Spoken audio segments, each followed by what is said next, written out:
साथियों, सभी लोगों को नमस्कार। आप सब लोग अच्छे होंगे। मैं आज अपने इस अम्बेडकर लाइब्रेरी में एक नई जानकारी लेके आया हूँ कि किसी भी डिपार्टमेंट में आरटीआई कैसे लगाते हैं। ये एक आरटीआई का प्रोफार्मा है।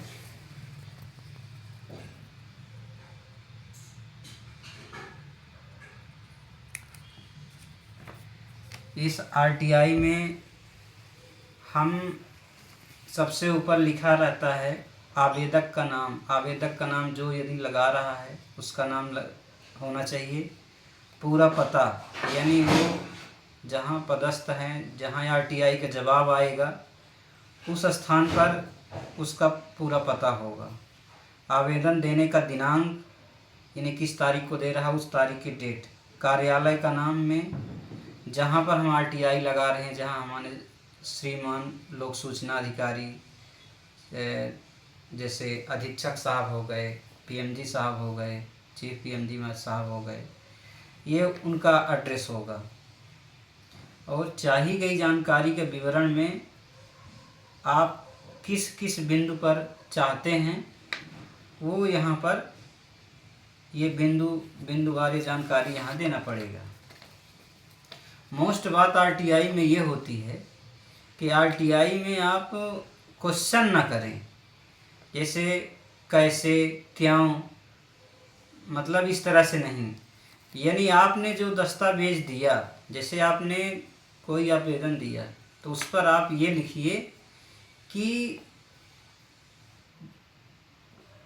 फला दिनांक को मैंने इस कार्यालय में आवेदन दिया था, उस आवेदन पर की गई वैधानिक कार्रवाई की सत्यापित प्रति उपलब्ध कराई जाए। ये नहीं पूछना है कि मैंने ये आवेदन दिया था, मेरी कार्रवाई क्यों नहीं हुई।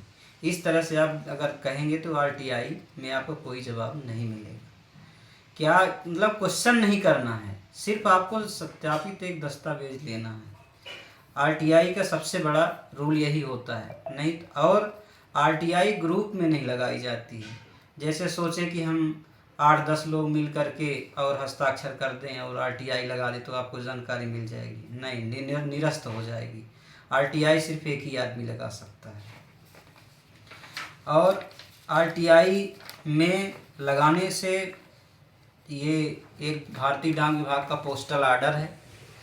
पोस्टल आर्डर में इस तरह से पोस्टल आर्डर जो होता है, इसमें एक तरफ ये छोटी सी कटिंग होती है, ये कटिंग होती है, इसको आपको रखना है और इस वाले को भर के देना है। इसमें जो है तो इसमें लिखा है पे2, यानी हम लोग सूचना अधिकारी का नाम ऊपर लिखेंगे और नीचे जो है तो ये प्रेषक का है। तो इसको भर करके और कोई भी आरटीआई लगाएंगे तो उसमें 10 रुपये का ही पोस्टल आर्डर लगता है। और इसको काट के रख लेंगे और इसको जो है तो आरटीआई के फार्म में सम्मिलित कर देंगे। ये आरटीआई 1 महीने का टाइम इसका होता है और 1 महीने के बाद आरटीआई का आपके पास आपके एड्रेस पर आएगा जवाब देने के लिए कि उसमें कितने पेज की जानकारी दी जा रही, तो शुल्क के लिए आता है। तो फिर आप यही पोस्टल आर्डर दोबारा भर सकते हैं और दोबारा जब भरेंगे और रजिस्ट्री कर देंगे तो आपका आरटीआई आपके घर पहुंच जाएगी। इस तरह से आरटीआई किसी भी डिपार्टमेंट में लगाई जा सकती है। धन्यवाद।